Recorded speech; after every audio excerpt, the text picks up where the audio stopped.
আসসালামু আলাইকুম প্রিয় দর্শকবিন্দু, যে যেখান থেকে দেখছেন সবাইকে অনেক অনেক শুভেচ্ছা। আমি আজকের আমার প্রসঙ্গ হলো হিজরা কমিশন। বাংলাদেশের তৃতীয় লিঙ্গের মানুষ হলো হিজরা। এদের সামাজিক অবমূল্যায়ন অনেক বেশি, অথচ এরা আমার আপনার কারোর বোন, কারোর ভাই, কারোর আত্মীয় স্বজন। এদের মতো একটা শক্তিশালী জনগোষ্ঠীকে আমরা পথে ঘাটে ভিক্ষা করতে দেখছি। এটা অত্যন্ত দুঃখের বিষয়। আমি দীর্ঘদিন যাবৎ ওদের নিয়ে অনেক চিন্তা করছি যে গভর্নমেন্ট কেন এদেরকে অ্যাকোমোডেশন করে না। এদের কি জন্মানো পাপ? জন্মানো কি এদের হাতে ছিল?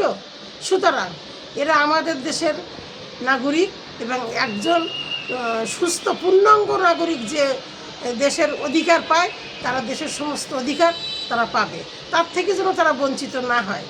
কিন্তু দেখা যায় তারা রাস্তাঘাটে, বাসে, বিভিন্ন দোকানে তারা চাঁদা তুলে তুলে ভিক্ষা করে করে জীবন প্রবাহ চালায়। সুতরাং গভর্নমেন্টের কাছে আমার আকুল আবেদন, এদের নিয়ে একটা হিজরা কমিশন গঠন করা হোক। এরা অনেক শক্তিশালী, এদেরকে দিয়ে দেশ অনেক সাহায্য পাবে। আমি আমার নিজের থেকেই একটা বলতে চাই, আমাদের দেশের মহিলারা অনেক সময় যারা ডিফেন্সে চাকরি করে, আমরা পত্রিকা, মিডিয়া, বিভিন্ন মাধ্যমে দেখি যে ডিফেন্সের মহিলারাও কিন্তু ধর্ষণের শিকার হয়। সুতরাং এই হিজড়াদেরকে আমরা যদি police, BDR, army, answer, BGB এই সমস্ত বাহিনীতে এদের নিতে পারতাম, তাহলে আমাদের দেশে দ্রুত উন্নত হতো এবং এরা খুব সাহসী হয়। সুতরাং এদের রেপ হবার কোনো সম্ভাবনা থাকে না, এরা কঠিন ডিউটি পালন করে এদের অভ্যস্ত। সুতরাং এদেরকে নিয়ে গভর্নমেন্টের ভাবার সময় এসেছে। বাংলাদেশে হয়তো 0.3% হিজড়া জনগোষ্ঠী আছে, এরা সারা বাংলাদেশ ছড়িয়ে আছে। গভর্নমেন্টের কাছে আমার আবেদন, এদেরকে সমস্ত হিজড়াদেরকে পুলিশে যেমন নিয়োগ দেওয়া হয়, এরকম একটা নিয়োগ দেওয়া বা অথবা এদের কোনো বিজ্ঞপ্তি দিয়ে সারা বাংলাদেশের হিজড়াদের একত্রে করে তাদেরকে নিয়ে গভর্নমেন্টের ভাবা। এদেরকে দিয়ে পুলিশ বাহিনী বানাইলে আমাদের দেশের জনগোষ্ঠীতে প্রায় 400-500 অথবা 1-1,500 লোকের জন্য একজন পুলিশ থাকে, অথচ এরা রাস্তায় ভিক্ষা করে খাচ্ছে। এদের দিয়ে আমরা পুলিশ ডিফেন্স গঠন করলে আমাদের দেশ অনেক দ্রুত এগিয়ে যাবে।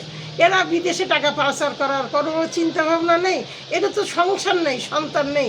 সুতরাং এদের পরিবার না থাকার কারণে এদের চুরির চিন্তাও কম হবে, এরা খেয়ে পরে বাঁচলেই যথেষ্ট। সুতরাং এদের দিকে আমাদের হাত বাড়িয়ে দেওয়ার সুযোগ হয়েছে।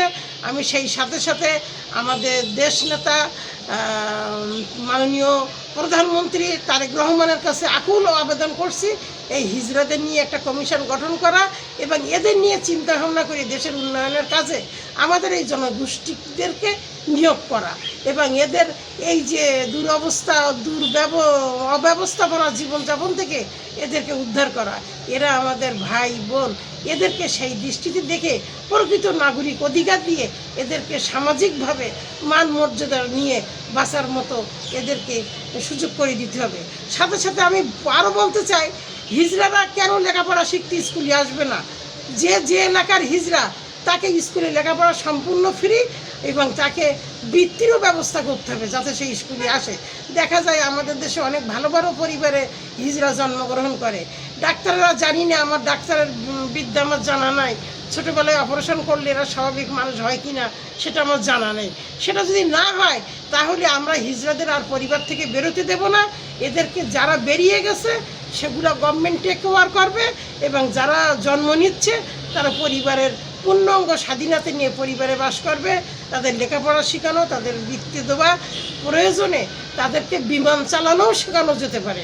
সুতরাং আমি গভর্নমেন্টের কাছে আকুল আবেদন করলাম, ট্রেন, বিমান, বাস, নৌবাহিনী, বিমান বাহিনী, পুলিশ, দারোগা, পুলিশ, আনসার, আর্মি, সমস্ত ডিফেন্সে যাদের হিজড়াদের নিয়োগ করা হয়, ইভেন সিকিউরিটি গার্ড, ট্রাফিক, সমস্ত শক্ত জায়গাগুলোর জন্য এদের নিয়োগ দেওয়া হয়।